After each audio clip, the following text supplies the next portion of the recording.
नमस्कार दोस्तों, हम हाजिर हैं आपकी सेवा में अपना चौथा वीडियो लेके 68th BPSC mains current affair programmes के तहत हम डेस्टिनेशन आईएएस की तरफ से बोल रहे हैं और हमारे संस्थान की तरफ से मेंस की परीक्षा विशेष के लिए एक पत्रिका प्रकाशित की जाती है जिसका नाम है समाधान में हम हर 3 महीने पर उसे प्रकाशित करते हैं, जिसमें मेंस से संबंधित सारे चीज़ों को कलेक्ट करके संक्षिप्त करके प्रश्न उत्तर के माध्यम से आप तक पहुंचाया जाता है।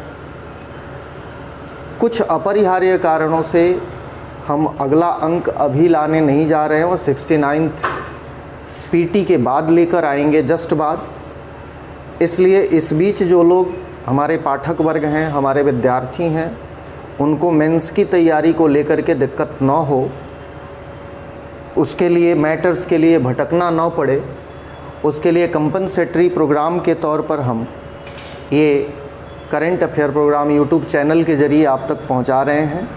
इससे पहले आप सबों से अनुरोध है कि इससे पहले कि हमारे जो 2 अंक प्रकाशित हैं मेंस की परीक्षा को लेकर के, एक ये जो 1 जुलाई से शुरू होकर के 16 नवंबर तक का कवरेज है इसमें, और दूसरा जो कि 16 नवंबर से लेके 31 जनवरी तक का कवरेज है इसमें, यानी कि कुल मिलाकर के 1 जुलाई से लेकर 31 जनवरी तक का कवरेज इन 2 पत्रिकाओं के ज़रिए आपको दे दिया गया है।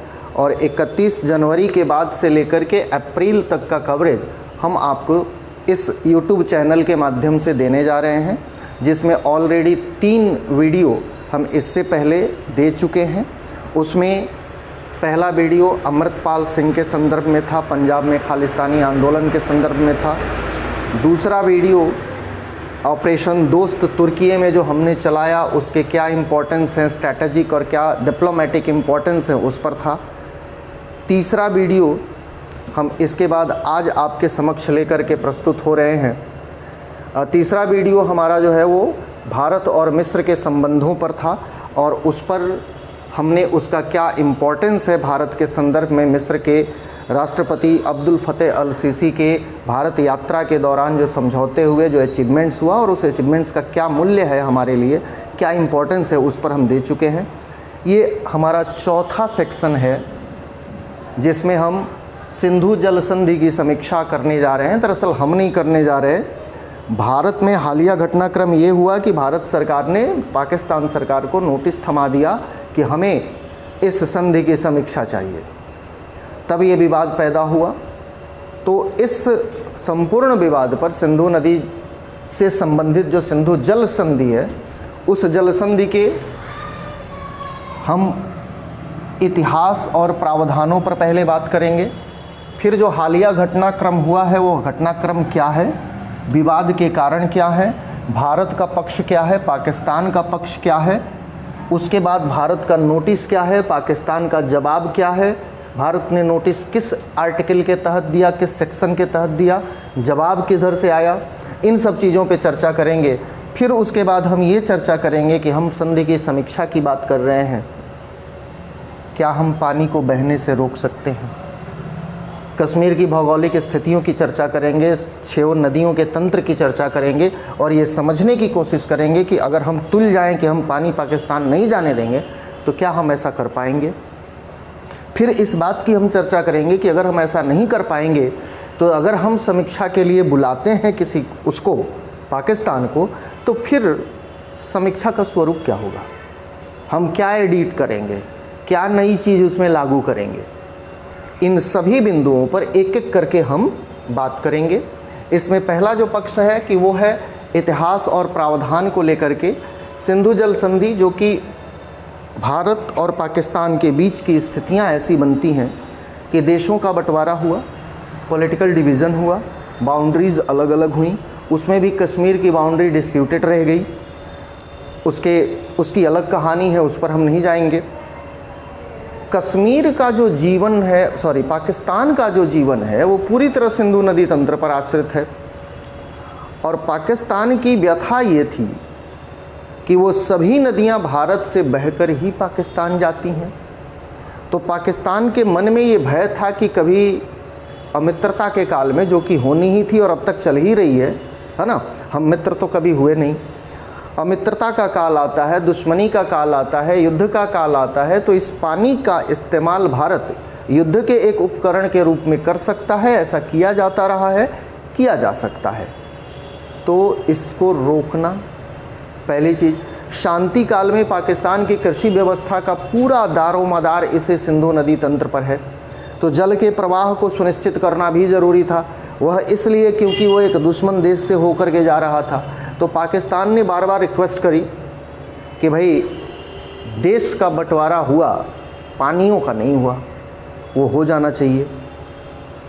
फिर इस पर भारत पाकिस्तान के विशेषज्ञों के बीच एक दिन 2 दिन नहीं 9 साल वार्ता चली।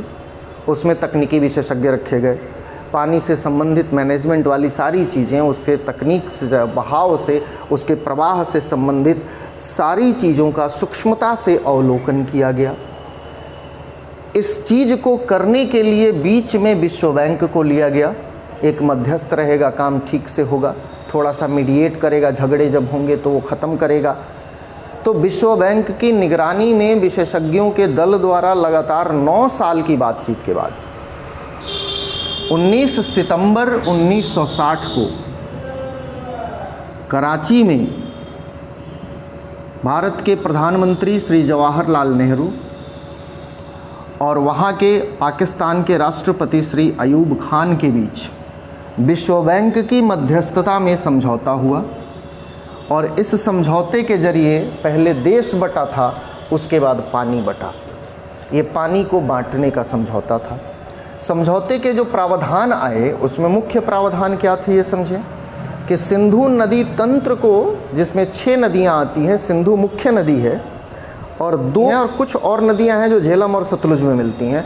कुल मिला के 6 नदियों का एक सिस्टम है। हालांकि ये 6 मुख्य बड़ी नदियां हैं, इसमें कई ढेर सारी नदियां हैं, अफ़गानिस्तान से आकर मिलने वाली नदियां भी हैं, जिसमें गोमल है, कुरमू है, काबुल है, वो सब नदियां भी आकर के मिलती हैं। वो ढेर सारी नदियों का, जिसमें 6 प्रमुख नदियां हैं, इनका ये सिस्टम बन के तैयार होता है सिंधु नदी तंत्र। इस सिंधु नदी तंत्र की वे नदियां जो कि भारत में पड़ती थीं, मुख्यतः उन्हें पूर्वी नदियां कहा गया। और उसमें 3 नदियां, ब्यास, रावी और सतलुज, ये 3 नदियां मान ली गई भारत के क्षेत्राधिकार में। और ऊपर की जो 3 नदियां हैं, जिन्हें पश्चिमी नदियां कहा गया, सिंधु मुख्य नदी और चेनाब और झेलम, ये 2 अन्य नदियां, इन 3 नदियों को मान लिया गया पाकिस्तान के अधिकार क्षेत्र में।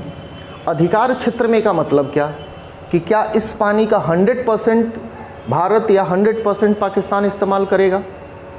तो ये आपके आरओ का जल नहीं है, एक गिलास निकाला उसको दिया और एक गिलास उसको दिया। बहता हुआ पानी है, सदियों से बह रहा है और आगे पता न कब तक बहेगा। तो किसी भी देश को अगर हम ये इजाज़त भी दे दें कि 100% पानी तुम ही इस्तेमाल करो, तो ये प्रैक्टिकल नहीं है। तो तय क्या हुआ? क्षेत्राधिकार का मतलब, ज्यूरिडिक्शन का मतलब ये हुआ कि ये तय हुआ कि पूर्वी नदियों का ऑलमोस्ट 80% पानी भारत इस्तेमाल कर सकता है किसी भी उद्देश्य के लिए, किसी भी उद्देश्य के लिए। ठीक वैसे ही पश्चिमी नदियों का ऑलमोस्ट 80% पानी पाकिस्तान इस्तेमाल कर सकता है किसी भी उद्देश्य के लिए। लेकिन अब इसमें एक पेंच था। पेंच क्या था कि ये सभी नदियां भारत से बह के जा रही हैं और इन 3 नदियों का 20% पानी भारत को मिल रहा है। भारत ने कहा कि भाई इस तरह से तो हमारा काम नहीं चलेगा। तो यहाँ पर एक चीज़ आई और यह भी दोनों देशों पर बराबर रूप से लागू होती है। कहा यह गया कि जो बाकी 20% पानी है दोनों ही नदियों का, मतलब दोनों क्षेत्र की नदियों का, भारत को ये अधिकार मिला, उसका जो enclosure C, D, A, B, C, D ऐसे करके एनक्लोजर्स हैं उसमें ये अधिकार मिला कि भारत कृषि के लिए, अर्थात सिंचाई के लिए,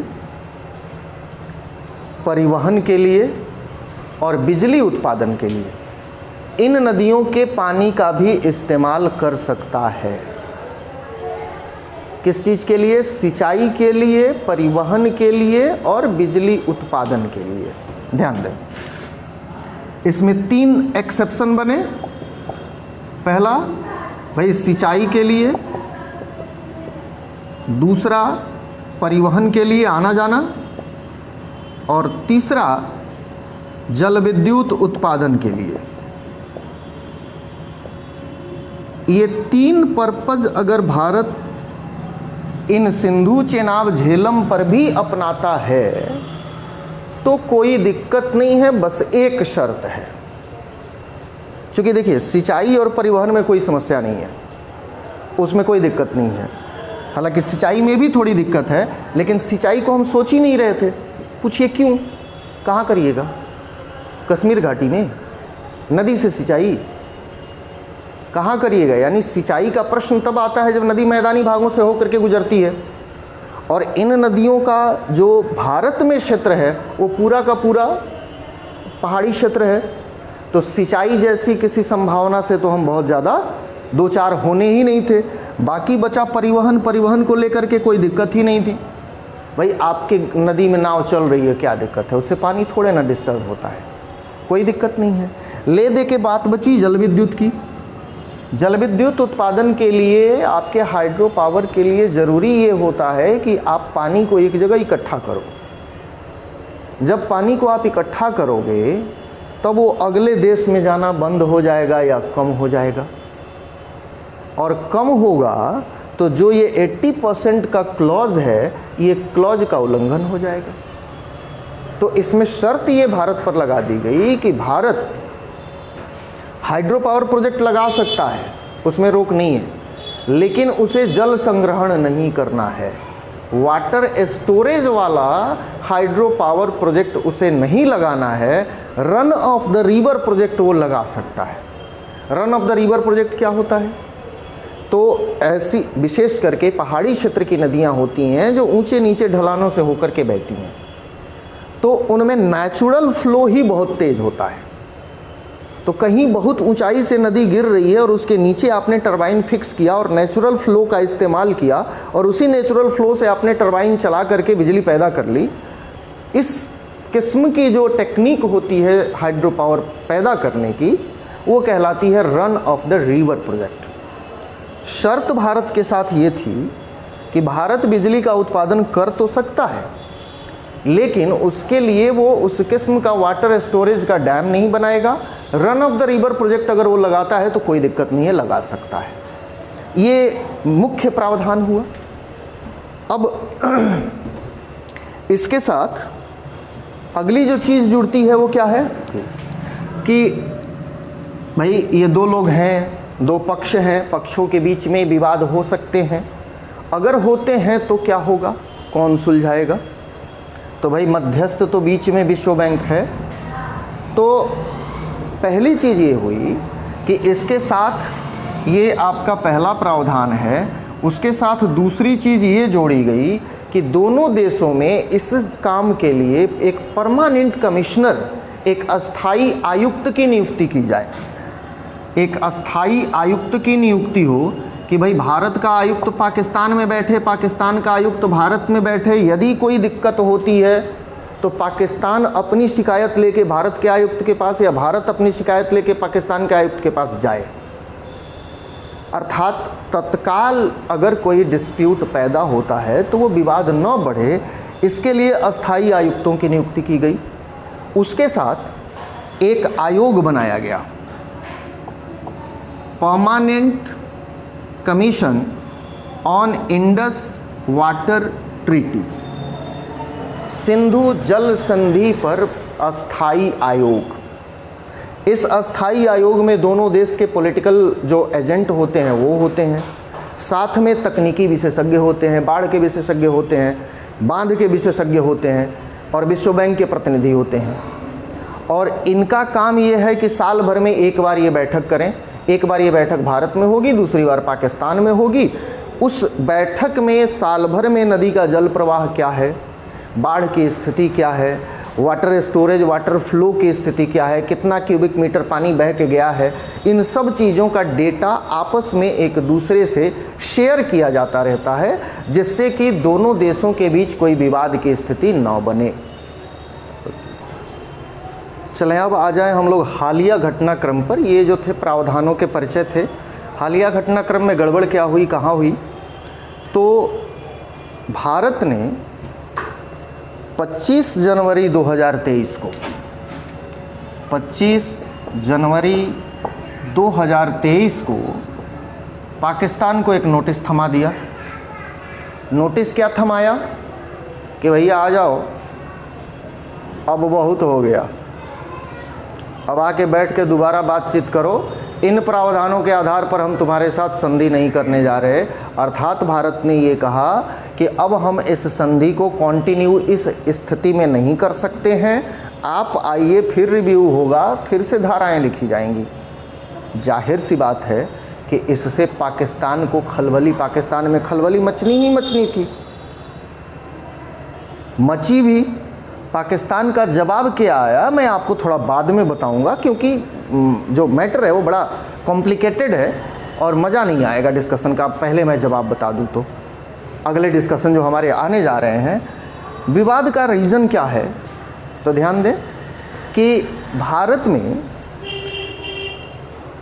कश्मीर में 2 अलग अलग नदियों पर, और वो नदियां हैं जो पाकिस्तान के क्षेत्राधिकार वाली हैं। एक झेलम की सहायक नदी है किशनगंगा, और दूसरी है चेनाब नदी। इन 2 पर भारत ने 2 हाइड्रो पावर प्रोजेक्ट अनाउंस किए, उस पर काम शुरू किया, किशनगंगा प्रोजेक्ट और रातले प्रोजेक्ट। किशनगंगा जो प्रोजेक्ट है वह झेलम की सहायक नदी पर है, और ये डिस्ट्रिक्ट के तौर पर डिस्ट्रिक्ट बांदीपुर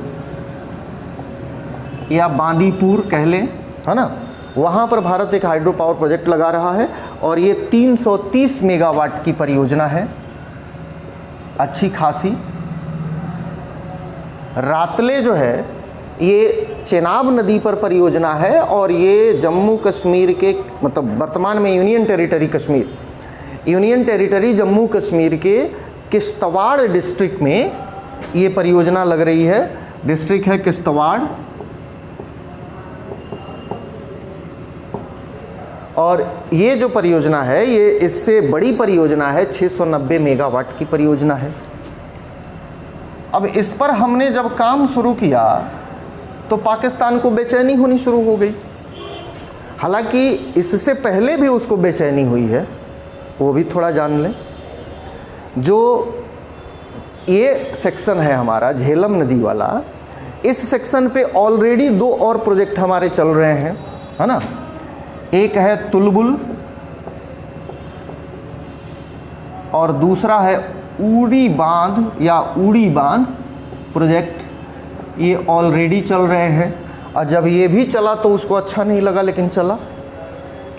उसी तरह जो चेनाब नदी है, चेनाब पे भी ऑलरेडी हमारे 3 प्रोजेक्ट चल रहे हैं, काम कर रहे हैं। उसमें पहला है बगलीहार, बगलीहार पावर प्रोजेक्ट,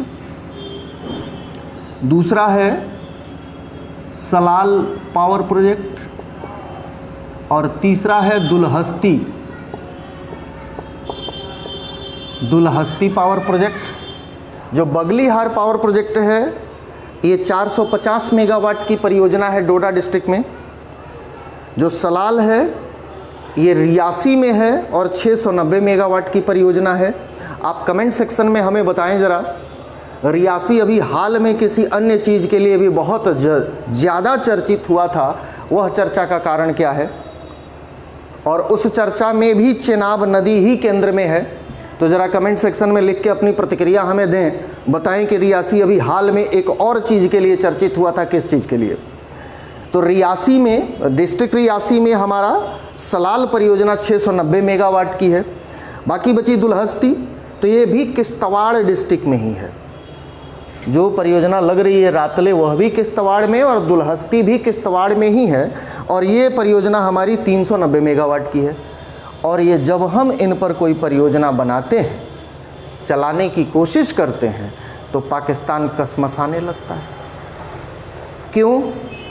क्योंकि उसे लगता है कि हम पानी रोक लेंगे। अच्छा, कभी कभी हमारे राजनीतिक नेतृत्व या सामाजिक नेतृत्व द्वारा ये धमकियां भी दी जाती हैं कि हम पानी रोक लेंगे, नहीं बहने देंगे। तो जो वो सोचता है उसको प्रतिबिंबित करने वाली कुछ सोचें भी भारत में मौजूद हैं, तो थोड़ा सा ऑथेंटिकेशन या वैलिडेशन हो जाता है। अब वर्तमान जो प्रोजेक्ट्स चल रहे हैं, किशन गंगा प्रोजेक्ट और रातले प्रोजेक्ट, अब इसकी कहानी पर आ जाए। हुआ ये कि 2015 में पहली बार किशन गंगा प्रोजेक्ट और रातले प्रोजेक्ट को लेकर के पाकिस्तान ने आपत्ति करी। आपत्ति वही पुरानी वाली, हमारा पानी रुक जाएगा, हमारा पानी आप ले लेंगे, वगैरह वगैरह। आपत्ति करी तो हमने समझाई, भैया ऐसा कुछ नहीं है। ये जो हमारा प्रोजेक्ट है, दोनों प्रोजेक्ट, ये run of the river project है। और run of the river project की अनुमति है, सिंधु जल संधि में run of the river project बनाने की अनुमति है। और तभी हम बना रहे हैं, हम अपने से नहीं बना रहे। और हम तुम्हारा पानी कहीं स्टोर नहीं कर रहे हैं, रोक नहीं रहे हैं। तुम्हारे यहाँ पानी जैसे जा रहा है वैसे जाता रहेगा। लेकिन भाई उसको हमसे दिक्कत है, हर बात में दिक्कत है। एशियन चैंपियनशिप, क्रिकेट में दिक्कत है, हर चीज़ में दिक्कत ही है। तो दिक्कत है तो बहाने खोजे जाते हैं, वो बहाने खोजता है पाकिस्तान को, भारत को उलझाने के। अब इसमें इसने किया क्या, ये समझ लीजिए घटनाक्रम क्या हुआ। घटनाक्रम ये हुआ कि पाकिस्तान ने 2015 में आपत्ति करी। और आपत्ति करते हुए उसने ये कहा कि इस पर तटस्थ विशेषज्ञ की नियुक्ति इस मामले पर होना चाहिए। एक तटस्थ विशेषज्ञ, neutral expert should be appointed on the basis of this agreement. अब ये चीज़ हुई। अब इसमें पहले घटनाक्रम समझ लीजिए, तब आपको चीज़ समझ में आएगी कि गड़बड़ कहाँ हुई है। 2015 में आपत्ति आई। आपत्ति में इसने ये कहा कि एक न्यूट्रल एक्सपर्ट नियुक्त किया जाए। 2016 में उसने खुद से ही अपना यह अनुरोध वापस ले लिया। जब अनुरोध वापस ले लिया तो हमने समझा कि भाई समझ गया, बात बंदे की समझ में आ गई। लेकिन वो समझ में नहीं आई थी, वो अगली चाल में था। अब उसने 2017 में जब उसने चीज़ें वापस ले ली, तो 2017 से 2022 तक सिंधु, उसके बाद से विश्व बैंक ने 2017 में दोनों परियोजनाओं को इजाज़त दे दी कि भाई ठीक है, हरी झंडी दे दी, तुम अपना चालू करो। हरी झंडी मिली 2018 में, भारत के प्रधानमंत्री श्री नरेंद्र मोदी ने शुरू कर दिया, मतलब परियोजना चालू, उद्घाटन हो गया, शिलान्यास नहीं, उद्घाटन हो गया, दोनों परियोजनाएं चालू हो गई। पलटी खाई दुश्मन ने। उसने अनुरोध वापस लिया था, तो सांप जब अपना फन पीछे खींचता है तो उसका अर्थ होता है कि अगली बार में ज़्यादा तेज मारेगा। अगली बार में उसने बोला कि अब ऐसे काम नहीं चलेगा, अब इस मुद्दे को हम मध्यस्थता अदालत तक, कोर्ट ऑफ आर्बिट्रेशन पर लेकर जाएंगे। विश्व बैंक से उसने कहा कि कोर्ट ऑफ आर्बिट्रेशन में लेके आइए। अब विश्व बैंक का स्टैंड नहीं समझ में आता कि पहले उसने इजाज़त दे दी और फिर उसने, विश्व बैंक ने भी एक तटस्थ विशेषज्ञ की नियुक्ति भी कर दी और एक कोर्ट ऑफ आर्बिट्रेशन का गठन भी कर दिया। अब पानी सर से जाने लगा था। इसलिए भारत ने 25 जनवरी को पाकिस्तान से कहा कि भैया बहुत हो गया, अब आओ पहले मिल बैठ के चर्चा करते हैं कि कौन कौन सा क्लॉज रहेगा और कौन कौन सा डिलीट होगा। जब ये चीज़ हुई तो पाकिस्तान में मची खलबली कि अब तो कह रहा है कि मानेंगे ही नहीं, नहीं मानेंगे तो क्या करेंगे हम लोग, अब कुछ वाकई नहीं कर सकते। क्यों नहीं कर सकते, उसके पीछे रीज़न क्या है। देखिए, इस पूरे विवाद में भारत का, पाकिस्तान का ये पक्ष है कि भारत ने जो परियोजना डिज़ाइन करी है वह डिज़ाइन गलत है और उस डिज़ाइन से पश्चिमी जो उसकी नदियां हैं उन नदियों का प्रवाह बाधित होगा। भारत का ये पक्ष है, भारत ये कह रहा है कि दोनों परियोजनाएं रन ऑफ द रिवर हैं, हम कहीं पानी इकट्ठा नहीं कर रहे हैं। जब हम पानी इकट्ठा नहीं कर रहे तो हमारी डिज़ाइन गलत कैसे? और अगर हमारी डिज़ाइन गलत थी तो विश्व बैंक ने उसे यस कैसे किया? हमारी डिज़ाइन सही होगी तभी तो भाई भाई वो विश्व बैंक है, बीच में हमने रखा हुआ है इसी काम के लिए ना। तो उसने जब अनुमति दे दी तब हमने चीज़ें अपनी चालू करी, तो हम कहाँ गलत हैं? जब हम गलत नहीं है तो कोई और तो गलत है। विवाद है, विवाद तभी होता है जब दो में से एक आदमी गलत एक आदमी सही हो, या दोनों आदमी आधे आधे सही हों, तब विवाद होते हैं। अब विवाद कहाँ था ये समझिए। विवाद ये है, मतलब जहाँ से चीज़ें बनती हैं, कि जब ये संधि हुई तो एक ट्रेड डिस्प्यूट सेटलमेंट का एक सिस्टम बनाया गया कि दोनों देशों के बीच यदि विवाद होता है तो विवाद को सुलझाएंगे कैसे। अब जो वो डिस्प्यूट सेटलमेंट का सिस्टम बना,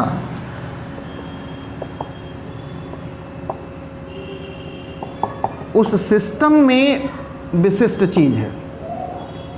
विशिष्ट चीज़ क्या है कि कहा यह गया कि यदि दोनों देशों के बीच विवाद होता है तो पहले दोनों देश उस विवाद को लेकर के कहाँ आएंगे? तो permanent commission on Indus water treaty, पहले आपको यहाँ आना है। भाई पाकिस्तान को यदि कोई दिक्कत है भारत की परियोजनाओं से, तो वो सिंधु जल आयोग की जो सालाना बैठक होती है, उस सालाना बैठक में पहले उसे रखेगा। अगर रखने पर बात नहीं बनती, मतलब चीज़ नहीं हो पाती, तब उसका सेकंड स्टेप बनता है कि एक न्यूट्रल एक्सपर्ट की नियुक्ति की जाएगी। विश्व बैंक ये नियुक्ति करेगा, एक न्यूट्रल एक्सपर्ट आएगा, आपके जो टेक्निकल चीज़ें हैं उनको देखेगा, उस हिसाब से अपना वो रिकमेंडेशन देगा। अगर न्यूट्रल एक्सपर्ट के फैसले से, तटस्थ विशेषज्ञ के फैसले से आप संतुष्ट नहीं हैं, तब तीसरे चरण में आपको ये रिक्वेस्ट करनी होगी कि अब एक कोर्ट ऑफ आर्बिट्रेशन, मध्यस्थता अदालत बनाई जाए विश्व बैंक द्वारा। एक बकायदा कोर्ट सेटअप किया जाएगा, कोर्ट ऑफ आर्बिट्रेशन, और उसमें दोनों देश उपस्थित होंगे, अपना अपना पक्ष रखेंगे और दोनों लोग मिल करके विश्व बैंक की मध्यस्थता में ये प्रोसेस संपन्न करके, कोई मशविरा करके, सलाह करके, और कोई अपना रिजल्ट निकालेंगे। अर्थात डिस्प्यूट सेटलमेंट का पहला चरण है ये, दूसरा है ये, तीसरा है ये, और ये आता कहाँ से है? तो सिंधु जल संधि के सेक्शन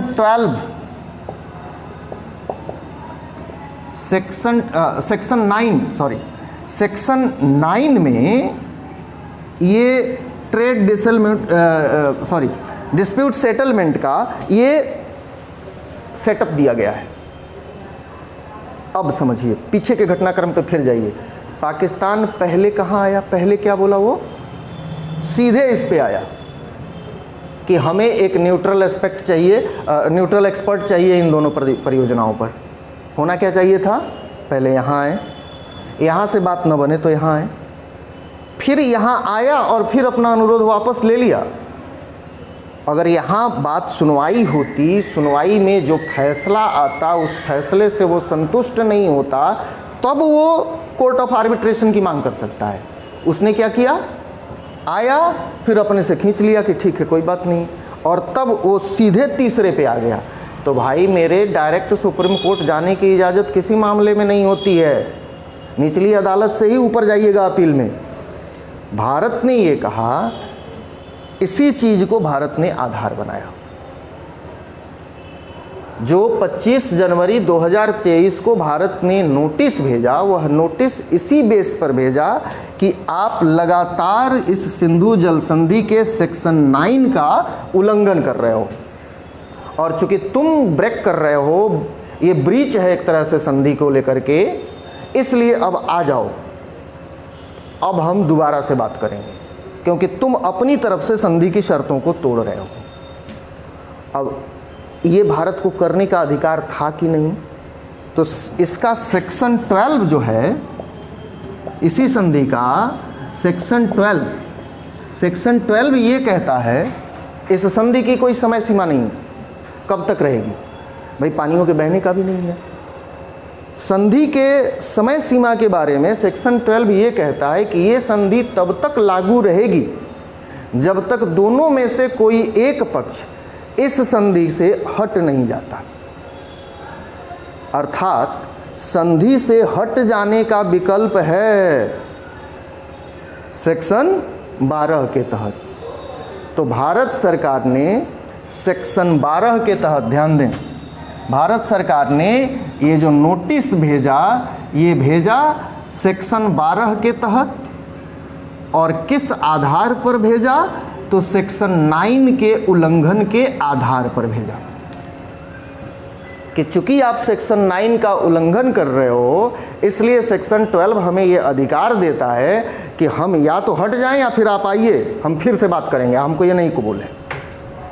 अब जब ये चीज़ हुई तो भाई पाकिस्तान में भी हैं कानून वाले, ऐसी बात नहीं है, उनको बात समझ में आ गई होगी। अब समझ में आ गई तो क्या हुआ?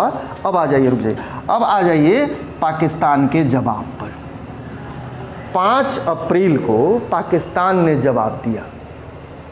क्या जवाब दिया? चूँकि ये जो नोटिस भेजी गई थी, इस नोटिस के साथ ये तय किया गया था कि 90 दिन के भीतर हमें जवाब चाहिए। तो पाकिस्तान ने 5 अप्रैल को जवाब दिया। क्या जवाब दिया? कि पाकिस्तान अब सिंधु जल संधि आयोग के तहत भारत की चिंताओं को सुनने के लिए तैयार है। समझ लीजिए, ये दुष्ट लोग हैं, जब तक इन्हें प्यार से समझाओ ये समझते नहीं हैं, जब इन्हें मार के समझाओ तो समझ में आती है बात। बात क्या हुई थी कि 2015 में जब इसने वो किया था, आपत्ति करी थी, 2016 में न्यूट्रल एक्सपर्ट मांगा था, उस वक्त से लेकर के 2022 तक हर साल बैठक हुई है। और हर साल हम उससे कहते रहे कि यार पहले यहाँ तो चर्चा कर लो, और वो चर्चा ही नहीं करता था।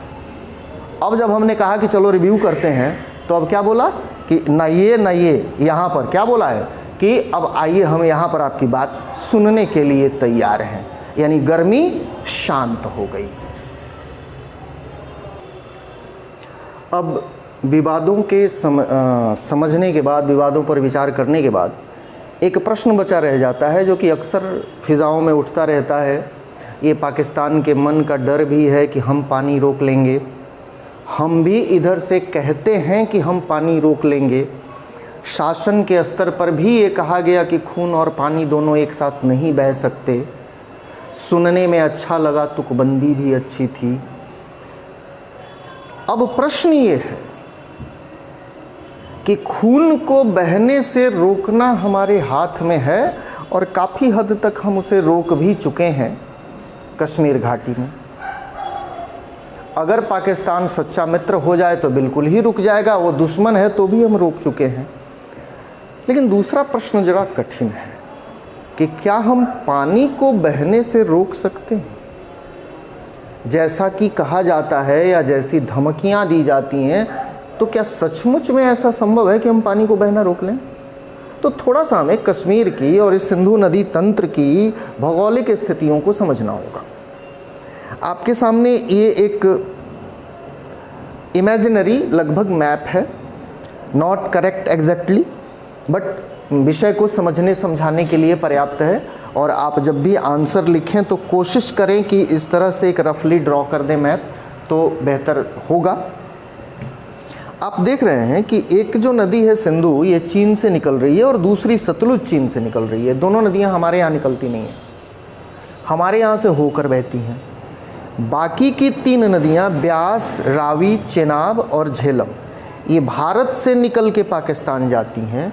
2 नदियाँ चीन, सतलुज और सिंधु, ये चीन से निकल के भारत होते हुए पाकिस्तान आती हैं। यानी कि सिंधु नदी तंत्र जो है, और ये सिर्फ हमने इधर का दिखाया है, सिंधु के इधर से तमाम ऐसी नदियां हैं जो ऐसे आकर के और सिंधु में मिल रही हैं, वो अफ़गानिस्तान से मिल रही हैं इधर के साइड से, उसको हमने नहीं दिखाया है। यानी कि ये जो सिस्टम है, रिवर सिस्टम है, यह 4 देशों में वितरित है। उस 4 देशों में आपको लिखा हुआ है कि सबसे ज़्यादा एरिया कवर करता है ये पाकिस्तान में 47%, भारत में 39%, अफ़गानिस्तान में 6% और चीन में 8%, है ना। तो मूल रूप से 47 और 39 यानी कि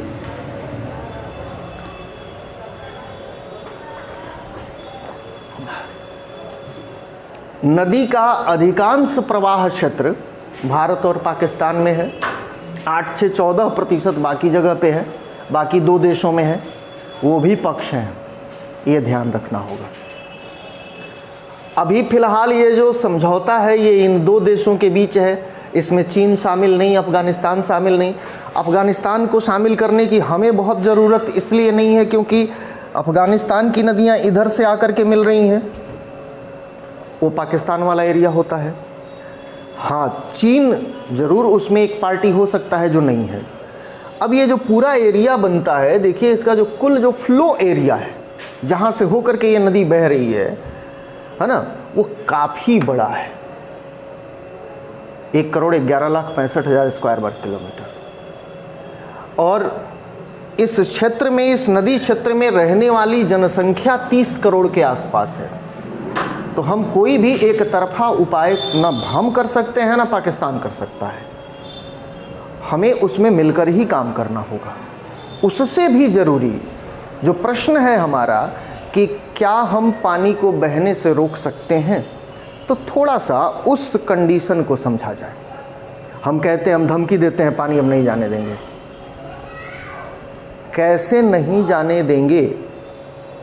अब समझिए स्थिति क्या है कि ये आपकी कश्मीर घाटी है और ये आपका लेह लद्दाख वाला एरिया है ना। कश्मीर घाटी को इधर से जो हिमालयन रेंज है, ग्रेटर हिमालय, वो लेह लद्दाख से अलग कर देता है।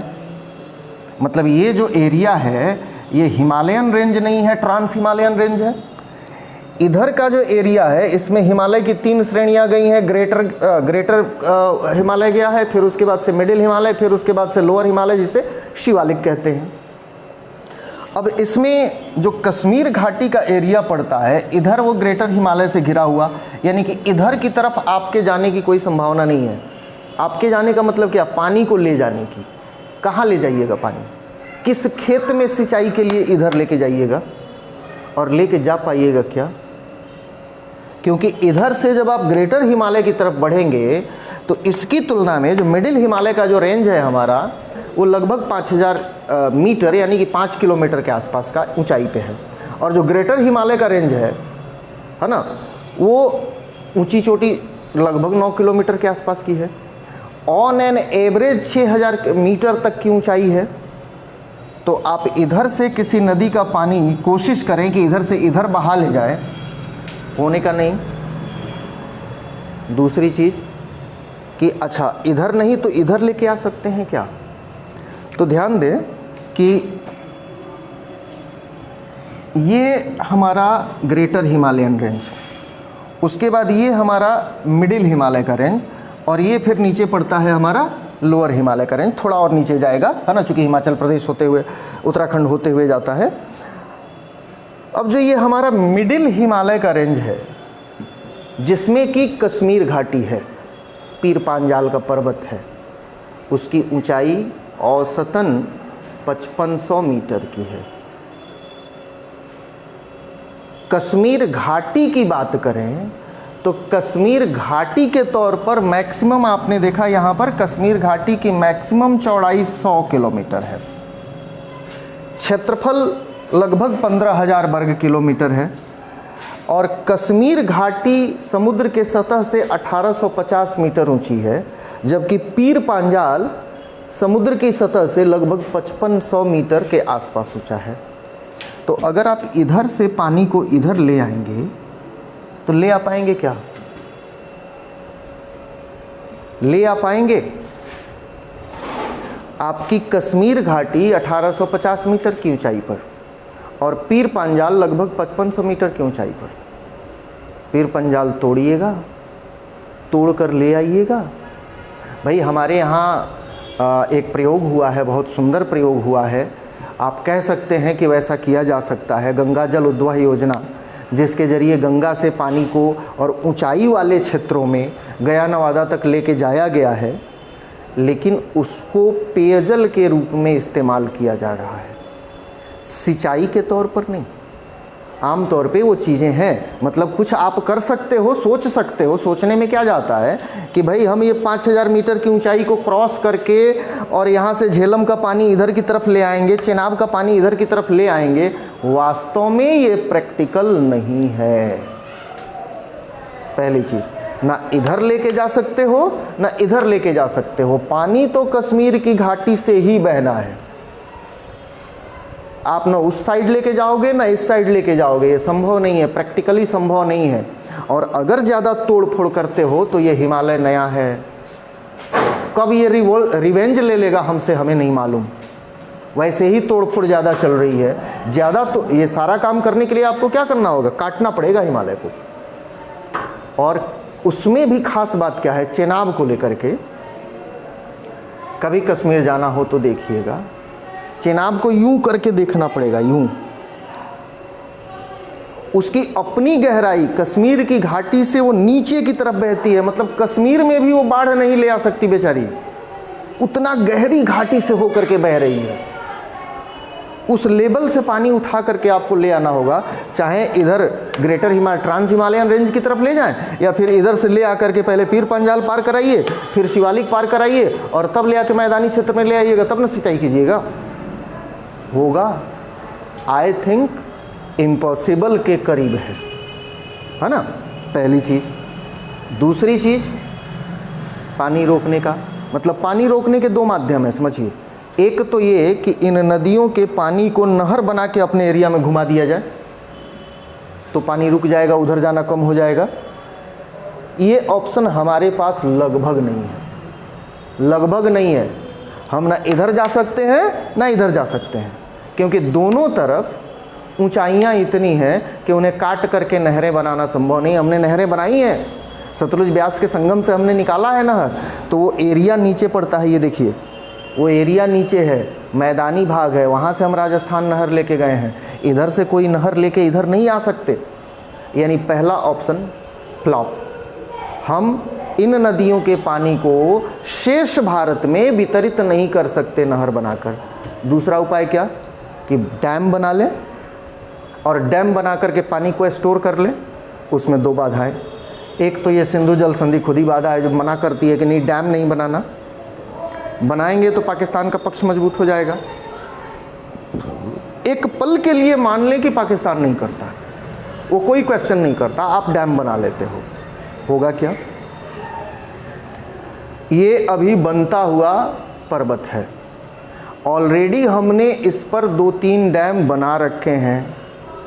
टेहरी का डैम है, उधर ये आपका भाखड़ा नांगल है उससे रिलेटेड, हाँ, उसके अलावा उधर भी हम बना रहे हैं।